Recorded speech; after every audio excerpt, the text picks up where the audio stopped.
Tattoo না উঠিয়ে অজু করলে অজু হবে কিনা, খুবই গুরুত্বপূর্ণ একটা প্রশ্ন। আমাদের অনেক ভাইরা, অনেক বোনরা আজকাল শরীরে ট্যাটু, উল্কি অঙ্কন করে। এই ট্যাটুগুলো লাগানোর পর অনেক সময় এগুলোকে আর রিমুভ করা বা দূর করার কোনো সুযোগ থাকে না। এই ট্যাটু অঙ্কন যে করে আর যে করায় দেয়, নবী করিম সাল্লাল্লাহু আলাইহি ওয়াসাল্লাম বলেছেন, লানাল্লাহুল ওয়াশিমাতা ওয়াল মুস্তাওশিমা, যে কারোর গায়ে ট্যাটু লাগায় দেয়, অঙ্কন করে দেয়, আর যার গায়ে লাগানো হলো, উভয়ের প্রতি আল্লাহর লানত এবং গজব বর্ষিত হয়। শয়তানের কিছু সূক্ষ্ম কাজ আছে, এগুলোর ভিতরে একটা হলো এই ট্যাটু। মানুষের শরীরে এগুলো যখন সেট হয়ে যায়, সে আল্লাহর রহমত থেকে অনেক দূরে সরে। বিশেষ করে অনেক প্রাণীর ছবি থাকে, অনেক সময় কারণ নাম লেখা থাকে, আজবাজ জিনিস অঙ্কন করা থাকে। আপনার পশ্চিমা দেশের মানুষগুলোর গায়ে, বিভিন্ন ফুটবলারদের গায়ে আপনারা দেখেন এখানে ট্যাটু, হাঁটুতে ট্যাটু, গালে ট্যাটু, বুকে ট্যাটু, পুরো শরীরে অঙ্কন করে কি করে। আপনাদের কাছে কেমন লাগে জানি না, আমার দিকে তাকাইলে তো আমার কাছে বান্দর বান্দর মনে হয়।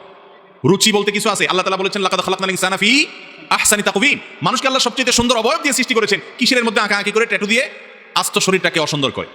বাংলাদেশে অনেক কোম্পানি বাই হয়েছে যুবকদেরকে ট্যাটু বেচা, তাদের ব্যবসা জমানোর জন্য একটা মিথ্যা মাসআলা, ভুয়া মাসআলা তারা বের করছে। সেটা হলো, তারা বলে যে এই ট্যাটু লাগলে অজুতে কোনো অসুবিধা হবে না।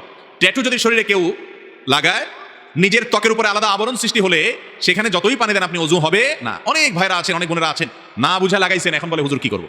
দূর করার কোনো সুযোগ নাই।